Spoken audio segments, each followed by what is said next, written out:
Hello, wow. Hello, how is everyone doing this fine Benjamin Zephaniah day? Is everybody all right? That was totally rubbish, so we're going to do that again. Hi, everybody. We are here at Benjamin Zephaniah Day. How are we doing today? That's what we want to hear. That's what we want to hear. Now, hi, guys. My name is Henry Stone. I actually knew Ben quite well because when I was a student here, he was a lecturer here. And basically, tell you a little bit of a story about me and him. How we met was quite interesting. So there was a Brunel's Got Talent talent show happening in, if I recall correctly, they call it Locos. Is it still called that? The student bar over there. Anyway, that was happening, right? I got asked to do my thing, and not to brag, but obviously man won. Just saying, just saying. You know what I mean? But Ben was a judge. And obviously, I'm not going to repeat the language he used to describe me because there's children here. But he basically thought I was an arrogant douchebag. Those were his words, right? Or in not so much friendly terms. Because they must have been like, yeah, all right, cool. Do you want a microphone or anything? And I literally said, I don't need a microphone to do this. Yeah. I did that. I was doing that as a poet in front of Benjamin Zephaniah, the arrogance. Then he was like, oh, you were really good, like you actually have like some talent, come to my office and so forth. So, over the years and whatnot, we built up a decent relationship and so forth. And I got blessed enough with the opportunity to be able to be published in the same book as him. So for those who follow his career, he was in a book called Part of a Story That Started Before Me. It was an anthology released by George the Poet in 2023. And they did like a fancy event in Westminster Abbey where all of the writers who contributed to that book were meant to be there. And we all thought we were going to see Benjamin there, summer 2023. Obviously, we didn't see him there. No one really knew why he wouldn't there because he can be quite social. Obviously, months later, you then find out that he was clearly going through a difficult time with illness. So it's quite crazy that you planned a summer to see one person, then they weren't there, and you wonder why, and then you find out months and months later. But we're here to celebrate the fantastic gentleman today, right? Anyway, so, I'm a poet and so forth. Do we have any fans of poetry in the building? Put your hand up. All right. People clapped, but only one person put their hand up. But it's cool. We're going to start off with like a burner, yeah? Let's call it almost like a first date, right?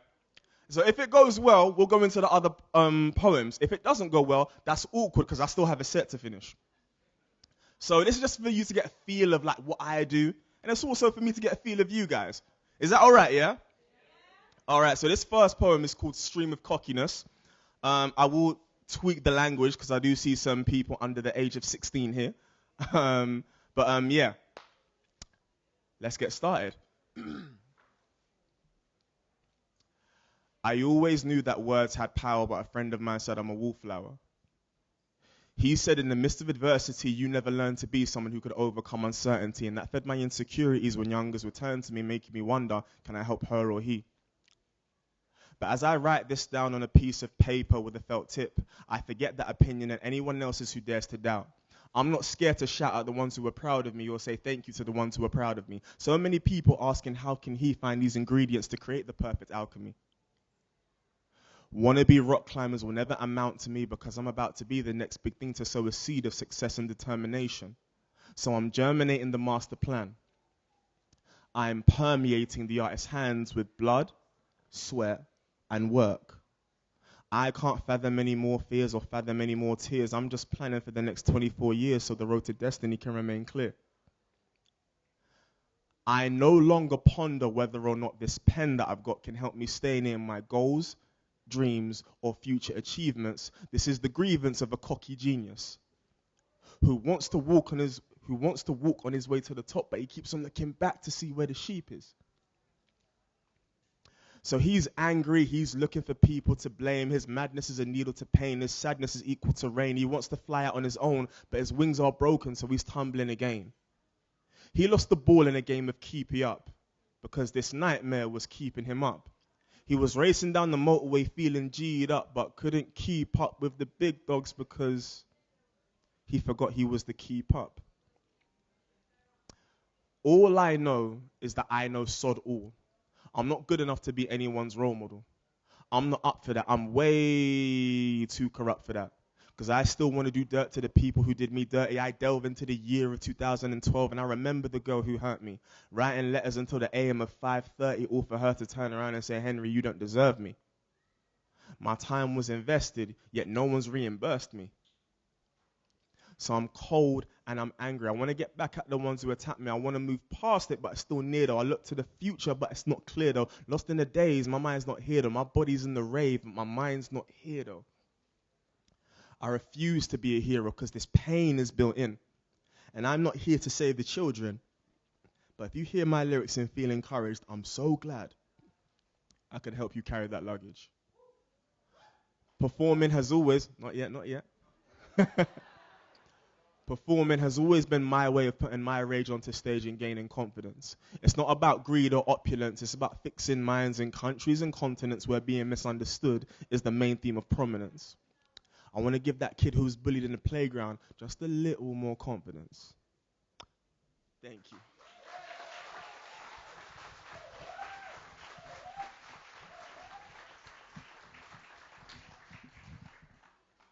All right, cool. So first date went good, yeah? All right then. So now we can actually get into the nitty gritty, you know what I mean? That wasn't it, brother. That wasn't it. Now, I need a volunteer for this. I promise you I'm not crazy. I know what I'm doing. I am an experienced performer. I need a volunteer. I just need someone to put their hand up. Right. What's your name, darling? Can we all say hi, Kaya? So you are going to pick two poems for us. You're going to pick one poem for us, yeah? You got option A or option B, yeah? Option A is a celebration of black music. Option B, we are going to talk about George Floyd. So this is big, yeah? This is like Who Wants to Be a Millionaire type of thing, you know what I mean?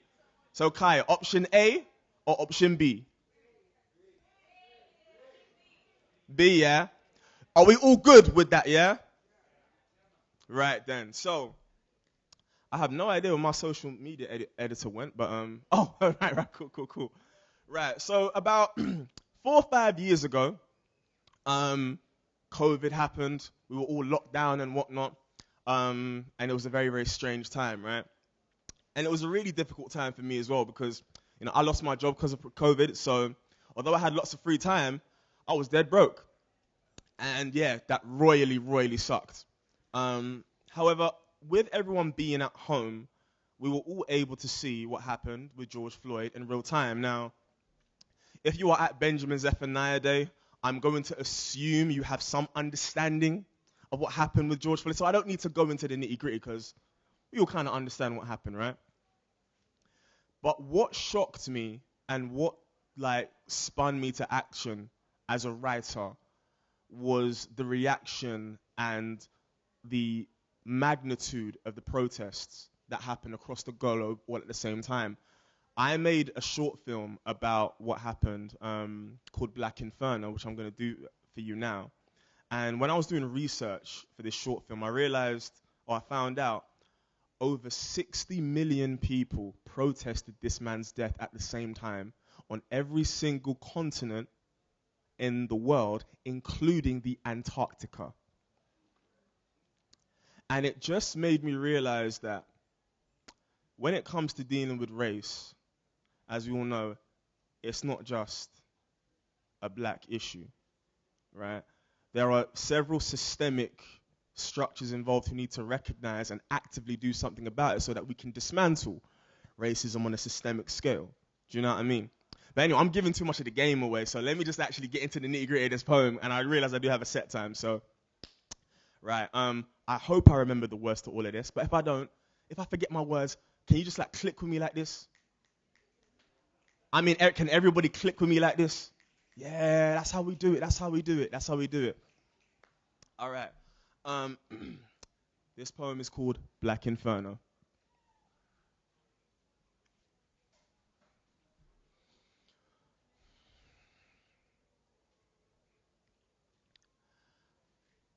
I feel black pain when I hear the tune, but the ones with influence won't heal the wound. They sit in bunkers and hide behind fences instead of showing leadership to try and direct this. Screaming rhetoric that's ride or die reckless with no real attempt to try and dissect this. Painting someone like me as the enemy as if I'm not the one who's been dying defenseless. Our dreams that were locked in the basement. The hoping and scheming in the coldest of seasons. Surviving the week just to cope on the weekend. This silent decree that we should always be thrown in the deep end. But now we're accepting no less enemies of progress are fostering hatred. Is it a reckoning of guilt or a testament of will that makes you stop in amazement? I need the ones controlling the prison and reaping the sum of colonialism to acknowledge the sin. That's the first step to ripping out the rottenness within. The second step is raising awareness and addressing the system's blatant unfairness. The third step is economic, but them and their friends aren't speaking on it. But they're the ones voted in by the majority, which means that they're fine with the dying minority. Bun poor people and all of their problems, they're secretly fine with living in poverty. It doesn't matter that I'm feeding the culture and I'm getting leftovers while they down on my commodity. It doesn't matter that I bleed from revolvers and I double over from the violent monstrosities that the structures here tolerate and evolve. But there's no point having this debate on the road, because we already feel the anger and resentment from bullets that are hitting those standing defenseless. Fighting for those who were handed a death wish by the ones who were sworn in the land to protect us, and now there's a spark which is lit an inferno, and this is what happens when you ban to neglect us. This is more than offense. We're not responding to bad calls from the bench, but how can you win when the league is against you and everyone in the boardroom secretly resents you? Don't try and battle me. This is my reality. I'm the one who has to live with the battery. I'm charging the kettle, now it's come to a boil. You put so many of our sons in the soil. You put so many of my brothers who are royal in the dirt. I am tired of saying this in my verse. I'm tired of being tired and praying it doesn't work. And I don't blame God, but I'm blaming this on the church. And I can hear voices getting uncomfortable as I criticize the choices of regular constables. How can I stay calm with a gun in my face whether I'm sleeping at home or running a race? They use their platform to fulfill this avenue that backtalk is always enough reason to batter you. That now that I hold true power in my hand, I dare one of you man to glower at my badge. I can finally abuse it. The violence in this blueprint is styled to be ruthless, and it doesn't recognize the times or movements that seem to happen every 30 years. And now tear gas is fueling my burning tears. And the wave it's causing has gotten in the way. And to everyone who's been silent now and before, each and every one of you can stand common in disgrace, saying if he did this or didn't do that as if the merits of black humanity is a logical debate. But I've been in this war way before I was born, and I still don't know how long it's going to take. The liability on politicians and the jakes. And to all the foreigners that I'm seeing at the rave, to all the foreigners that I'm seeing at the rave, to all the foreigners I see at the parties and the raves, why don't I see you at sittings and the debates? You claim to not fight the eternal fight because of all of your roles and current commitments, but I know you see injustice flooding the system when we're beaten and flustered with other depictions, other afflictions. You claim to be woke when you tweet and you quote, but you haven't really done much for none of the victims, and this drug of apathy as we deal with savagery is one you're becoming addicted.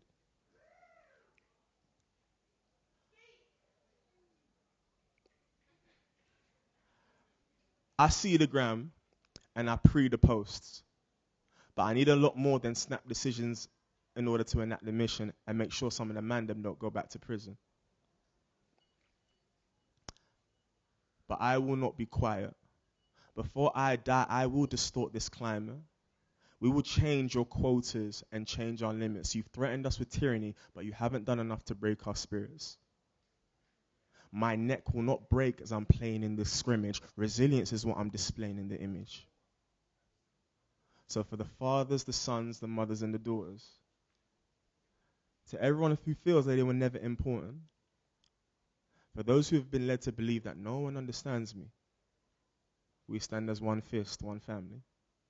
Thank you.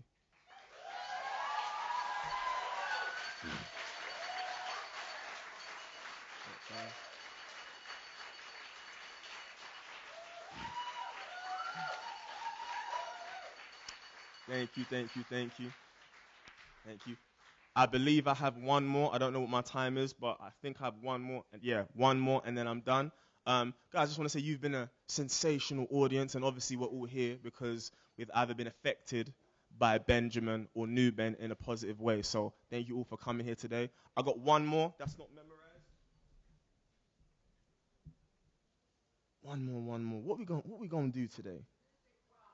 The music one, yeah? Yo, I didn't even practice that one, yeah? And like normally it's like I don't do poems that I ain't practiced, but you know what? The sun's out. The spirit of Benjamin Zephaniah is here. Arsenal won 3-0 against Real Madrid.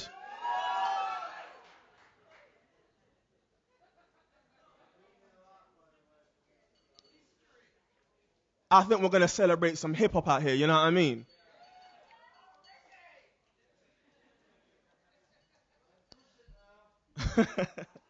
Right, so I actually don't remember, in fact, yeah, I actually don't remember what this poem is called, which is kind of awkward. Um, However, like, as someone who's been like greatly affected by like black music, especially hip hop, and when you look at the backstory of how hip hop came to America, being influenced by all so much black music around the world, and obviously the context of like I think it was African American war veterans coming back from Vietnam and the war and so forth, and they needed a way to almost channel all of the things that they saw over there in the healthiest way they thought possible at the time. So hip hop's had a really big impact on me. So, but yeah, I'm doing too much preamble. I need to get in the nitty gritty. I do this at every show, man. So I do apologize. But hey, we're here, man. We're here. Right. Too many syllables, scorched white picket fences as the boombox anger spits lyrical carnage at pipe dreams. Black marks have stained your territory with a truth little Jimmy and Linda may choose instead of yours. Swapping evergreen for Eminem made emerald leaves look better on fire. By the time the smoke reached the hilltop and the brigade swooped in, all they could report was a fire album setting young hearts ablaze. Teenagers grabbed white hoses and pretended they were black microphones. No amount of water could douse the uprising. This rebellion disrupted the rhetoric that our souls were perverted. Apparently, little Jimmy ain't danced like this since FDR told him the war was over. Compact discs sliced through political correctness of generations who never walked through war zones. 808 machines then vibrated international discussions. Why is there so much cursing? Why are there so many toy guns? Wow, it's so black. I thought an ice cube is what you put in drinks. Why are they poor, helpless, and uneducated but seem to have more fun than we do? Perhaps the darkness comes from never seeing the sun, or seeing budding roses crushed in the concrete of a land that never loved your soul but loved the sweat of your back. Kicked out of schools by teachers whose eyes only lit up at the sound of a bell because you were never going to pass anyway, right? But that gave you the rest of the day to surpass all the poets you heard about in class. You were attacked by blue aliens with conveyor belts whose strongest weapon has always been privilege. Penetrating crummy blocks they gave you without proper cause, as if there's kids under 16, so I'm not going to say that bit. As if, insert swear word here, the motherland wasn't enough. Rough riding your brethren when their hands are tied, because if you can't hang strange fruit, you can at least beat it till it's bruised, brown, and inedible. How you turned tables. The joy when Dr. Dre threw away his disco suit and wore a jersey instead. How FU became the new hello. How storytelling and syncopation fused to create nuclear concoctions that would wipe out ignorance, white noise, and rich geniuses in textbooks our shared fathers never heard of, and start a new age where block parties and raves in warehouses would be a church, where open mics would be the prayer meeting and the below reproach preachers would stand high on stages like pulpits, dressed in sneakers and oversized jumpers, and unite in breakdancing, battle rap, and brilliance that bubbled over vats that for too long stored strife, scars, and all the diseases your sons took home from wars you never had a say in. They didn't send you to the front lines to get rid of you. Nigga, please. The reason they wanted bullet holes in you is so that the rest of the world could drown in your sauce. But they will never have the keys to this recipe. Secret ingredients are best kept in the family. But you should stop by my house sometime. We're currently serving up our own dish, and every time we cook, we leave grime all over the counter. My uncle's packed some leftovers for a college dropout who lost his mother in the coldest winter. So maybe you can have a taste if he ever decides to return home. Hint, hint. From Bambita all the way to Vine, it is the culture that can change the world with 64 bars in 6 seconds. Even though they tried to destroy us in 6 centuries, on your side of the Atlantic as much as mine. Let's hip hop in celebration. Ladies and gentlemen, I am Henry Stone. Thank you so much.